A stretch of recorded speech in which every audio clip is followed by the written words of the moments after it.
Okay, so today for dinner we are going to have a one-pot Octoberfest, and we have everything here prepped and ready to go. And Octoberfest really in a nutshell just means we're having a one-pot meal with beer, brats, and taters. So we're going to use our quick cooker here to sear and then steam our food. That's a fun little sound. All right, so first we're going to sear. We're going to turn on our sear here. Just move the dial. I know you can't really see the front of it, but move the dial. We're going to hit sear except for the part where we're not. Oh, the start button. It has a start button. It's also yelling at me, so I wonder if that just means it's telling me that it's starting. I guess we'll know in a minute if it's warming up, huh?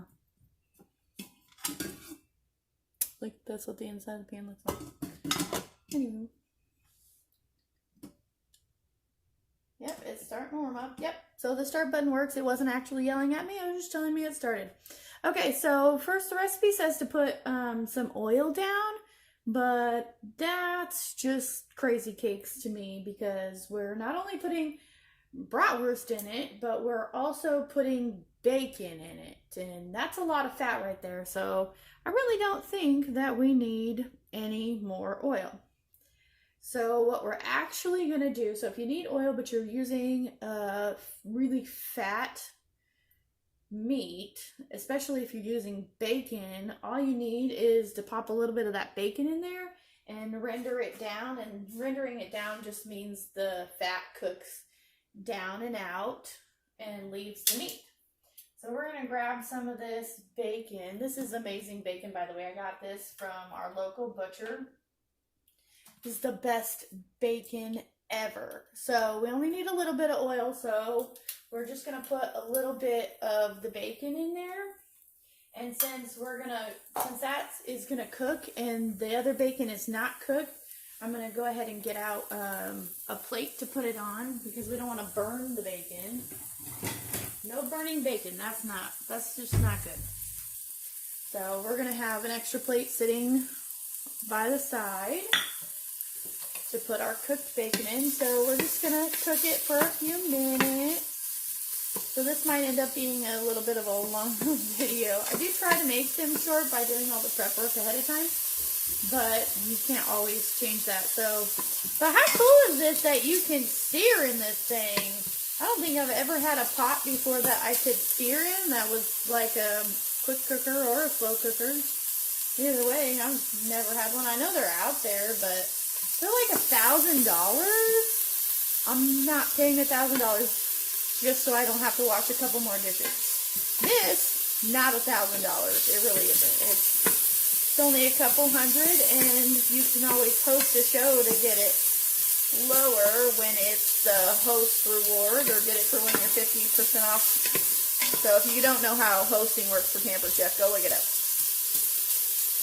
So we're just going to render it until we have enough oil in the pan to not burn or to not stick our bratwurst to the pan.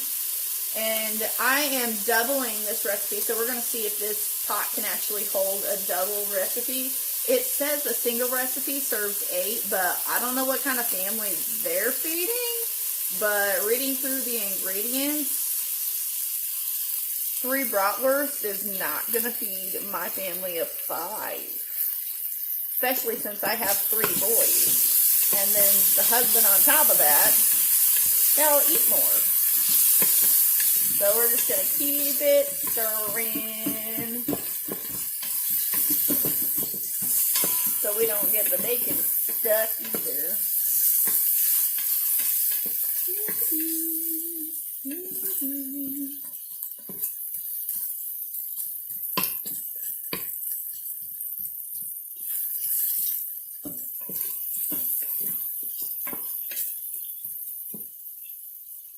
Alright, that is purtiful.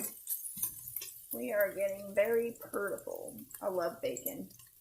I mean, who doesn't like bacon? I know there are people out there that don't like bacon, but I don't know them.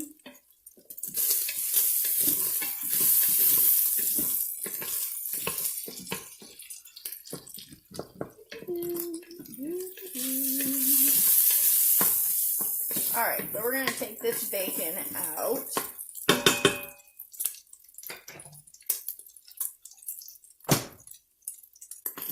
And put it on our plate here. And if we need more grease, we're going to have to do these in batches, so because we can't overcrowd the pan or we won't be searing our bratwurst to start with. We'll be steaming it ahead of time. We don't want to steam it yet, so if we need more, we can always put more in. I don't know why I put those down. I need that for the bratwurst. Durr. So we're just going to stick these in here, and we're going to sear both sides.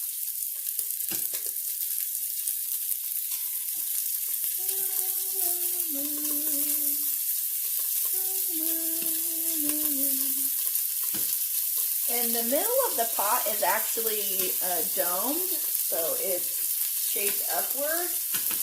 So I'm going to keep my bratwurst on the side and not put any in the middle because all the oil went to the sides. So if I stick it in the middle without putting like an inch of oil in, it's not going to have oil to fry in.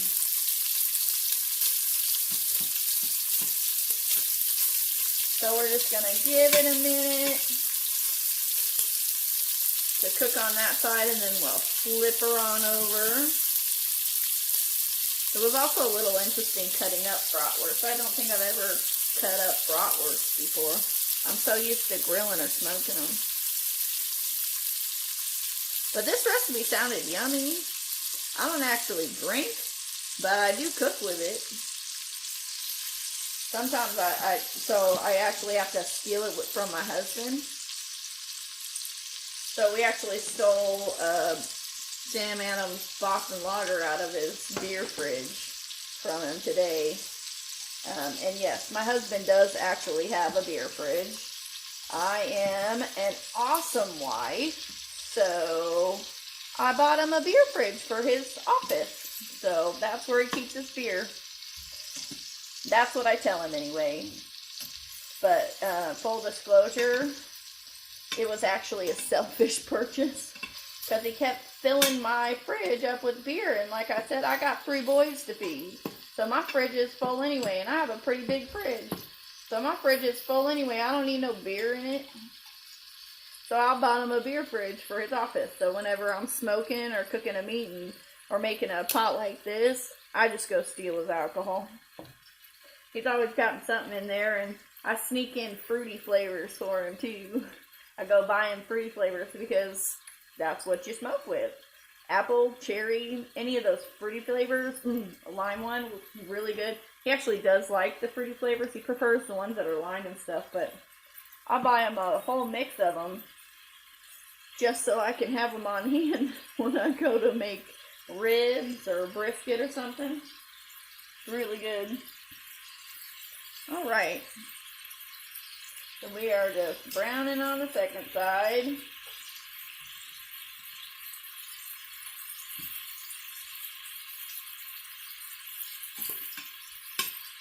And this is why I don't cut it out of its casing, because it's like exploding everywhere.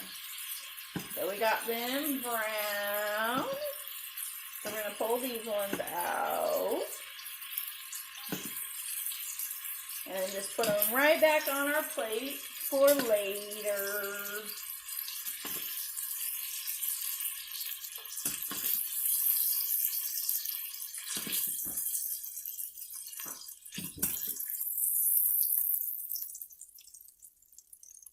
Next set.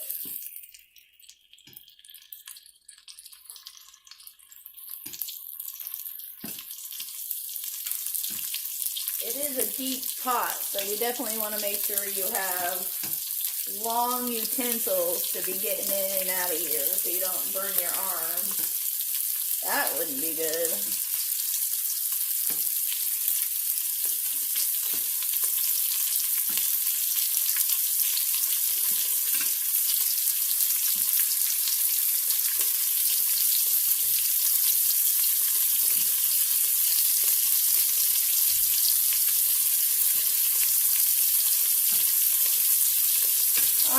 just have one more piece left, so I'm going to go ahead and stick it in the middle and hope it doesn't stick too bad. Because I don't want to do a third round videoing it just for one piece. So we'll let this have a quick sear.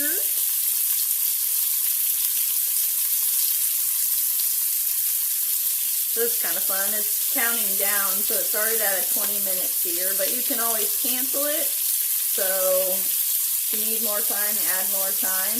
You can always cancel it. So there's no point in like saying, well, I'm gonna sear this for 3 minutes, so make it 3 minutes, but then it ended up like 6 minutes. So then you gotta turn it off and on again, you know? So that's pretty cool. I mean, most things have a cancel button, so that's nothing unusual, but it's still a nice feature.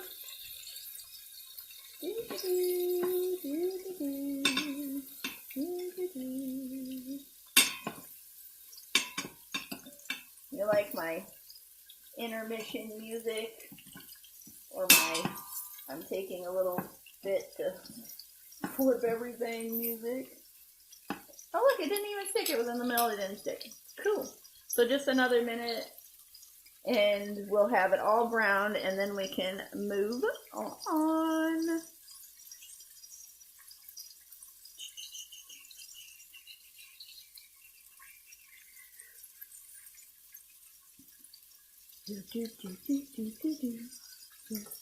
I'm going to go ahead and add this bacon back to get a little more fat going in there again. And our next step is to add bacon in. And I didn't overcook it to where it would burn by the time the other ones got done, so it's good to go. Almost there. So all this brown stuff on the bottom here, this is really good yummy stuff. So when we put in the beer, it'll actually come up. So that brown stuff is really yummy and you want it in your food because Andrell says brown food tastes good. If you've never watched her, you should. She's hilarious. I love her as a chef.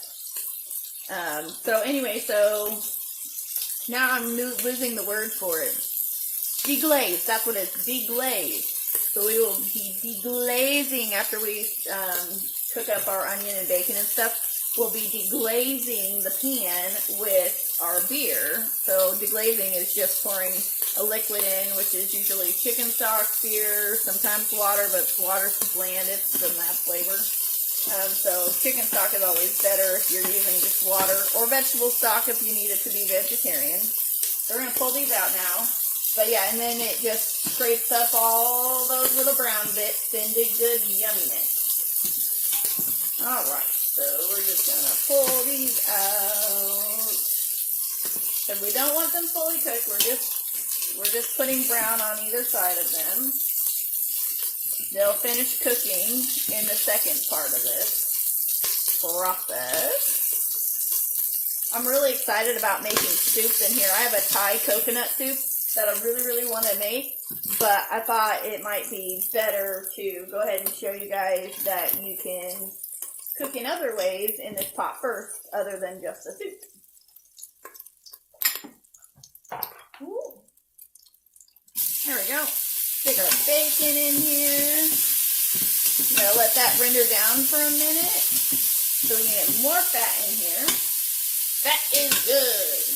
Well, portion control fat is good. So we're going to put our tongs away. Move our beer over. Put our tongs away, and we're going to use our handy dandy wood Princeton. I actually love to cook with wood. I don't know about y'all, but I prefer wood because if I can leave it in here for a second, it's not going to do anything. But if you use a spatula that's got Teflon or a plastic or something, you can't leave it in there. And sometimes I leave it in there to run off for a minute to go get a spice I forgot, or usually it's I get inspired and I'm like, oh, wait a second, that would taste really good in there. So at some point you'll probably see me do that. So see when there gets more liquid in there, you can see that the my stirring, I want to keep wanting to call it a scraper. It's not a scraper, but it is scraping. It starts taking that good, yummy brown stuff off. Yum, yum, yum, yum, yum, yum.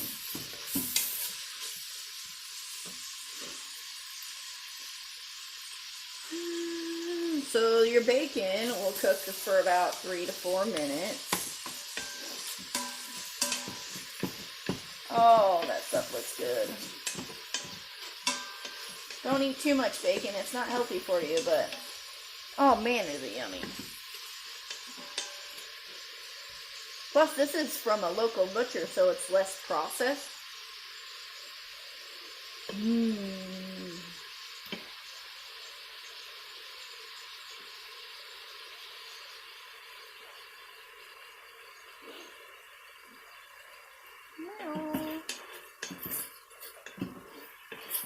It's so beautiful. The bacon is deglazing the pan for me. Who needs the beer? We need the beer. For the recipe, we need the beer. But with the size of the pan and the amount of bacon in here, we don't need it for the deglazing part, that's for sure.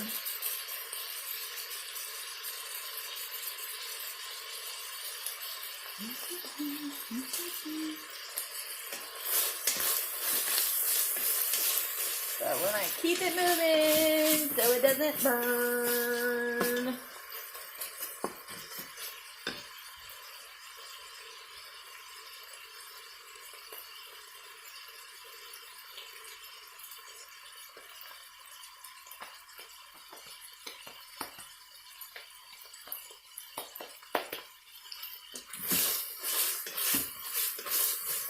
Alright, it's cooked about halfway down. So we have lots of grease in there for cooking our food. So we're going to start with the onions. I'll pop our onions in here. I love onions. And again, that might look like a lot of onions to you, but this is a doubled recipe. So remember, it's doubled. So if you have a smaller family, you'd obviously do it in half. So we're going to stir.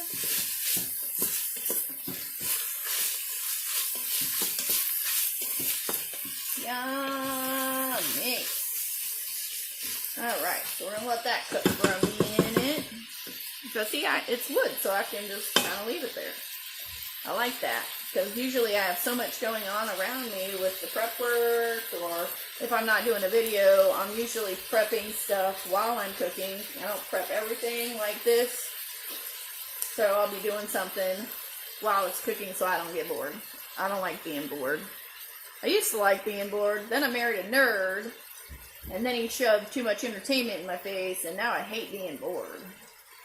I can't stand it. I need to go, like, move out into the country or something and learn how to relax and be bored again. I miss that. Oh, man. I love the smell of onions and bacon cooking together.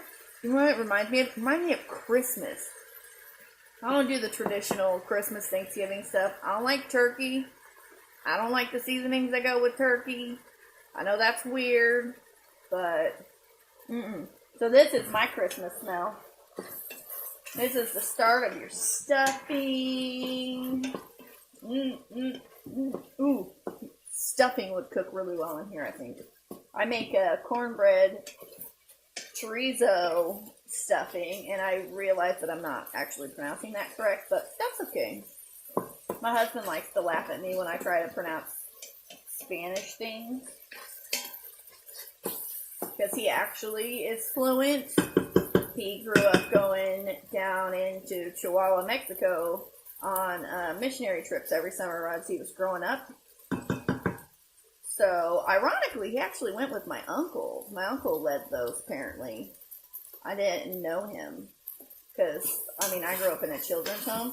So, when I went off to Bible college and I met my husband, I learned that he actually had a connection to my family that I didn't know about. So, it was really kind of an interesting story. But, yeah, so he's very fluent in it. He even has the accent when he speaks. It's fun to watch him speaking it. And I like it when I don't know what he's saying because I can barely remember English. But I love when he talks to me in it because it's a very beautiful language. Okay, so we have that cooked down. So now we're going to add in our beer. Ooh, beer time. Now we're going to deglaze with our beer. Now this is a cup of beer, so that leaves 3 ounces left in this thing, which will be exciting for my husband. Oh no, we need you to sear again. Stay on sear, please. Okay, we gotta restart that.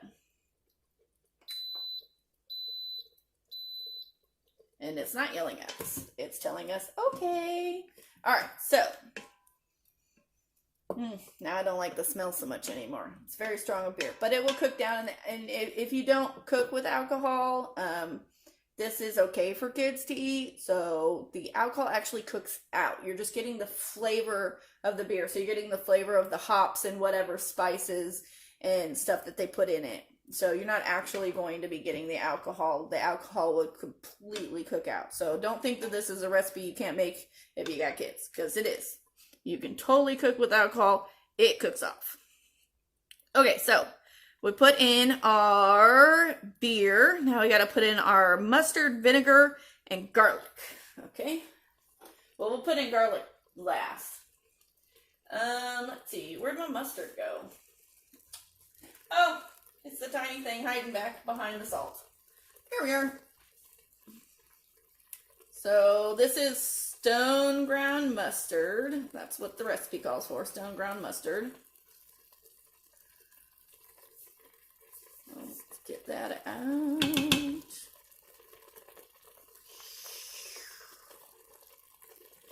There we go. There's our mustard. Give that a quick stir so it can start incorporating. So we wanted I need to start highlighting this stuff.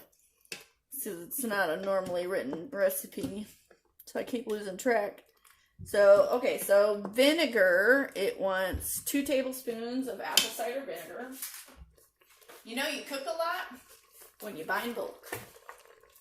So we need 2 tablespoons of this.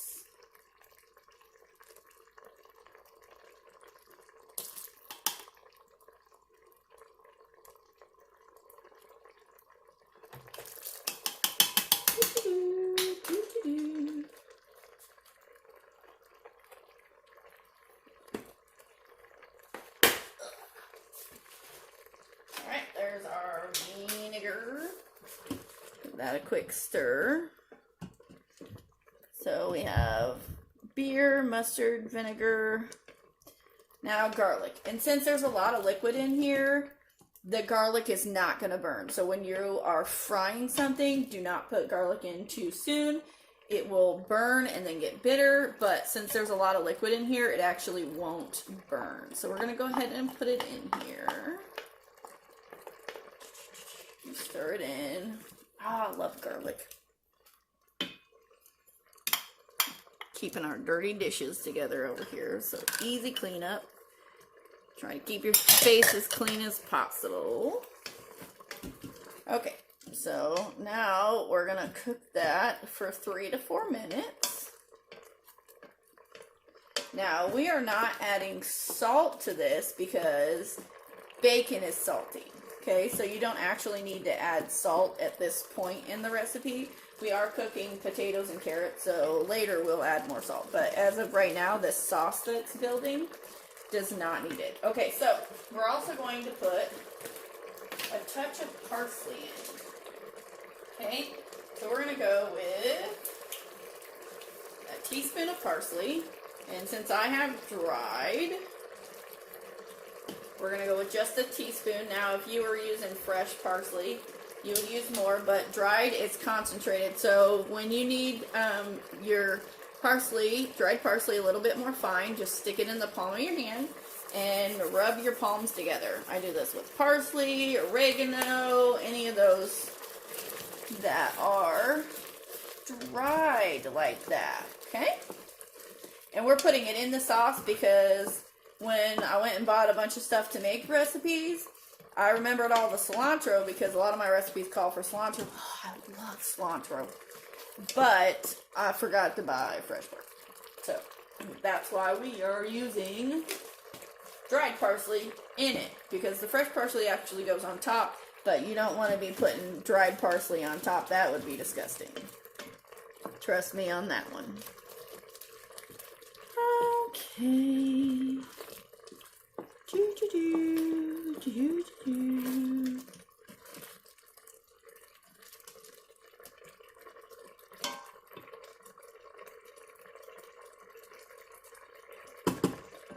All right. Okay. So now what we are doing, we are done with this half of the recipe, but I think it's weird that they didn't call for pepper. Who doesn't call for pepper? I mean, like, what kind of savory recipe does not have any pepper? So we're going to be a sprinkled pepper fairy.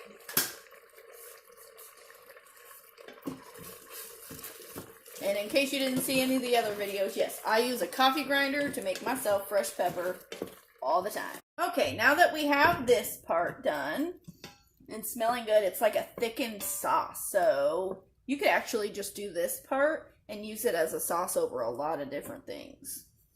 Like, let's see.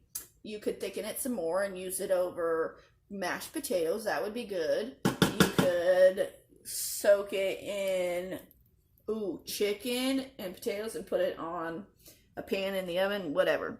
Okay, so now we're going to do a layering. So we need this stay down there. So we're going to even that out a bit. Okay, so we're going to layer now. And they actually come with steamer baskets. I don't have the steamer basket. I mean, you can buy it separately. It doesn't come with it. If it came with it, I'd have it. Anyway, you can buy them separately. They don't cost that much, and they come with 2 different sizes. So if we have the steamer baskets, we'd leave this like this, and we'd put the big one in, put the vegetables down, then put the smaller one in, and put the meat. But we don't have that, and that's okay. So what we're going to do is we're going to layer just right on top of it. So the first thing we're going to put down is our red potatoes. So we got red potatoes here, and we quartered them. If they're larger, just cut them into 8s, and if they're smaller, just cut them in half. Our goal is just simply to have them about the same size. So we're going to spread these around evenly. We're going to create our own layered system to steam. These would probably fit better as a double recipe like this without the baskets anyway. If you're doing a single recipe, that would be cool to use the baskets. And I will get the baskets one of these days. But, you know, you can only get so much at once, which is what's great about being a host. You can earn lots and lots of free products and half-price products. Okay, so with that, we're going to go ahead and season. Because remember, we want to layer the seasoning. So we have our salt and pepper that we're going to season with, and I put it in my palm so I could sprinkle it. So you can just use a shaker if you want, but potatoes need quite a bit of salt, so we're going to put that much on, and then we're going to be our little pepper sprinkle fairy again. And no, the recipe does not call for this, but you know what, neither did any of the other ones, and I did it anyway, and they tasted amazing. Because guess what? Apparently I know more about cooking than they do. That's so weird. Anyway, so we're going to sprinkle our carrots on top. And they had us cut them into our pretty little coins. So all you do is cut them at an angle. And then you got pretty coins instead of just circles. If we were cutting meat, that would be called cutting on the bias. But we're not cutting meat. We're cutting carrots. So just called at an angle. Actually, I think it's called something, but I don't know what it is, so it's at an angle. All right, so now we have some carrots in here, so we're going to season our carrots. Just a sprinkle seasoning fairy. And I put it in there so I could sprinkle it, because if I use just the container, I'm going to possibly accidentally just dump it in there, and that wouldn't be good. Although, in case you didn't know, if you're ever making something and it ends up being really salty because you accidentally put too much salt or you didn't realize you weren't using a low sodium chicken broth or soy sauce or whatever, a tip here is just put some potatoes in there and the potatoes will soak up that extra salt. Okay, and so on top of that is where our bratwursts are going to go. So we're just going to pop those in there and then spread them out. And bratwursts are already seasoned. They don't need salt and pepper added to the top.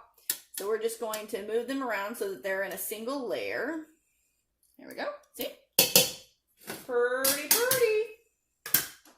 Okay, so now we are going to use the steam function. So we're going to put our lid back on and have our beautiful quick cooker sing to us. I'll put the lid on backwards.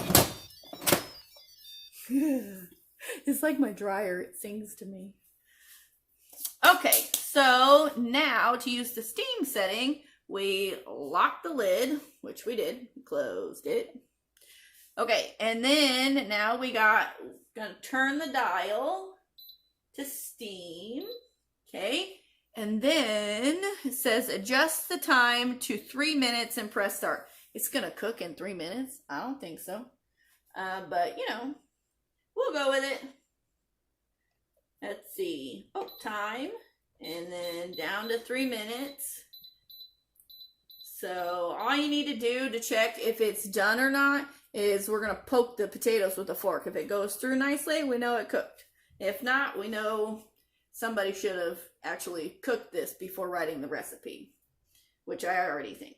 And then we just push start and off she goes. So I will see you in 3 minutes. Okay, so our timer went off, so it says to press the cancel button, even though it already canceled itself, and then to press the steam button. I don't see any steam coming out, but it said to do that, so we did. Okay, and then we're going to open her up, and yeah, see, that didn't cook at all. The meat's not, the meat is raw, so I'm going to go with 3 minutes of steaming. Did not cook it. Okay, so that's definitely not a thing. 3 minutes didn't even touch that. All right, so let's see what we've got here. We're going to push cancel.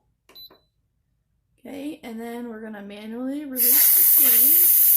Oh, look at the steam go. Okay, so steaming for 3 minutes didn't work out for us. So since we have bratwurst in here, that's pork. So we changed to the beef pork setting, and it steamed for 35 minutes. So we're gonna, when this is done releasing, we're gonna see how she looks.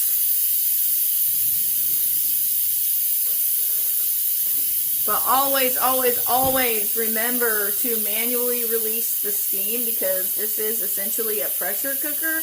And when you're cooking on the meats, it turns into a pressure cooker. And if you don't and you open it up, it can shoot the lid right off. That's how a pressure cooker works. So make sure you absolutely release the steam first. I am excited and hungry. And my kids keep asking me, Mom, when's dinner? When's dinner? So we are ready, and I cannot wait until I get the serving bowl from Pampered Chef. I absolutely love the gray that they put on their, oh, now I forgot the word again. Y'all, I'm going to keep forgetting the word for their rockware stuff. I keep wanting to call it ceramic again. It's not ceramic. Anyway, so since we don't have that serving bowl, I have the platters. Love the platters.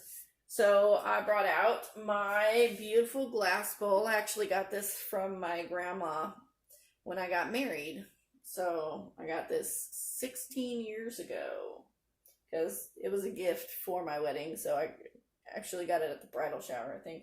So a little before I got married. I've been married for 15 years. So 16 years. So anyway, my grandma's been gone for a while, and I miss her. So we're going to use her beautiful bowl. I don't take it out a lot because my kids are still at the age where they like to break a lot of things. And I don't want them to break that. Alright, so let's see what we've got here. Ooh, look at that bubbling. Oh, it smells good. Okay, so we're going to test and see how well it got done by picking up a bigger piece. So in the carrot's case, thicker. And if the fork goes through, it's done. So see? Went through easy peasy. So let's dig us up a tater. Give me a tater. Oh yeah. They're breaking apart. So, yep. There you go. Perfect. They're perfect. Okay, so the steam, I think that the steam setting works better when you have just one item in here and not several. Otherwise, you probably do need the steam baskets to be able to do multiple layers of steaming. And since I don't have the steaming baskets yet, it worked fantastic just putting it on the beef and pork setting. So now we're going to use our oven mitts. I love these things. I know you guys already know that I love my oven mitts because I say it every time because I love them so much. Okay, so here's a tip for you if you didn't know. When pouring liquids or anything really from one container to another, always pour away from yourself so that you don't get it splashed on you. Because watch, it's going to splash all over my thing here. Alright, so I did tell my son that since we've never really made it before, I wasn't really sure if, also, granite countertop ain't going to hurt it, if we would need plates or bowls. It's a little on the soupy side, so we might need to change the plate settings to bowls. Alright, well there's our Octoberfest. It smells really good, and I can't wait to eat it, and I bet my kids can't wait to eat it either.